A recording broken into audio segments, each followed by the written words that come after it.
I love partnerships when they work like this. 4-H has its programming, we have our hopes and dreams, and then the pieces fit together.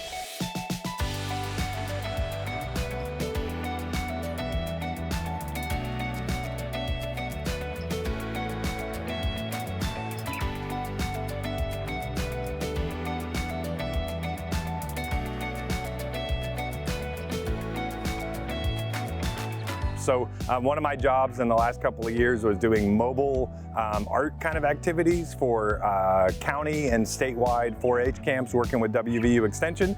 So Molly and I became friends, and I saw this grant opportunity through the West Virginia Department of Arts, Culture, and History that was about rural youth art engagement with kind of thinking about public art with kids. And I got really excited thinking about adjacent places that we could work on with this project, community partners like Molly that were already in place, and a cool town like New Martinsville.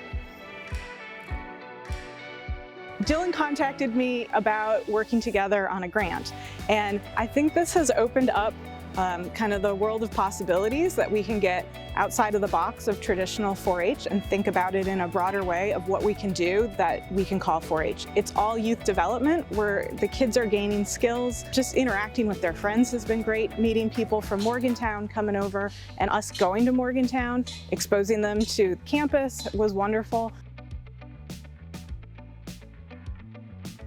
As we were driving on Route 7, we started brainstorming about maps. Well, maybe a map is a good idea. We both love maps. And then we were like, what if the kids are drawing on the map? And it also plugged into some programming that Extension had in place about My Hometown is Cool program that Molly had worked on. So that we kind of developed that together with Molly. We kind of asked the kids to think in kind of almost a utopian fashion about what makes their hometown cool, or what would be things that they would improve. So there's some things that were really literal, like there's a kid who's really raises prize steers. So he's like, I wish we had a permanent auction house in New Martinsville that we could come and have events. And then there was another person that said, here's a catfish that's eating Wetzel County. And then when we went down the rabbit hole about ghost stories and monsters, so there's a Sasquatch. The Sasquatch eating a burrito, right? Sasquatch Yeah. eating a burrito. Honestly, if you've walked on the beach and drawn with a stick in the sand, then you can do this process. So it's about the kids carving. Much like photography, it goes from a negative to a positive. So they have to carve it backwards in order to get it to pour forward as a cast metal object. So that was kind of the process, and we really wanted the kids to kind of go through that process of from the drawing and the design and then turning it into a tile that then gets turned into metal. And it's real tactile and hands-on, so them doing the carving, it really gave it kind of a homespun, really kind of fun quality that was really kind of integral to the overall look of the finished piece. Going to Morgantown and working in Dylan's studio, it was just such a cool experience. We've all been to WVU before, but we've never actually got to work in there, not being a college student, so I think that was really awesome.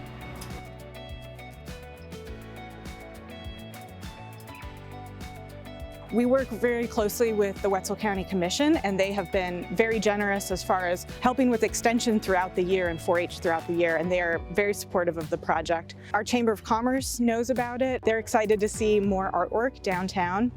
And we're in a block that is shared with the Wetzel County Museum, and they have artwork on their building too. So we are excited to kind of create a block in New Martinsville that has murals, sculpture. We literally were just throwing out stuff. It was going to be like Wetzel murals or something like that first, and I was like, walls of Wetzel as a joke, kind of. And then they're like, that's really, really good. Can we use that? And I was like, yeah, you can use that.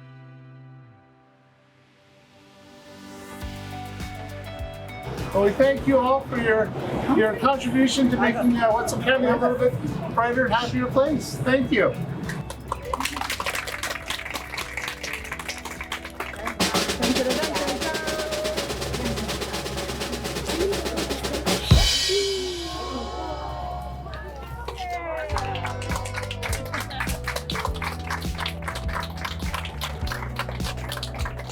We've talked about other artwork that's up in New Martinsville and that they start to be blind to it because they drive past it every day.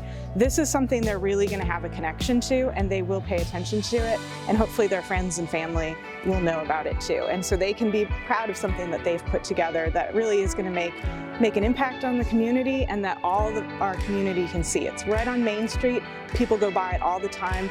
And so we can, not only are we showing what kids are doing, but we're showing their pride in their community. I'm planning on moving away once I graduate, but my family lives back home, like other people seeing this, and then me being able to come back home and be like, oh, like bring back all the memories that I've had through 4-H. I think that's gonna be awesome.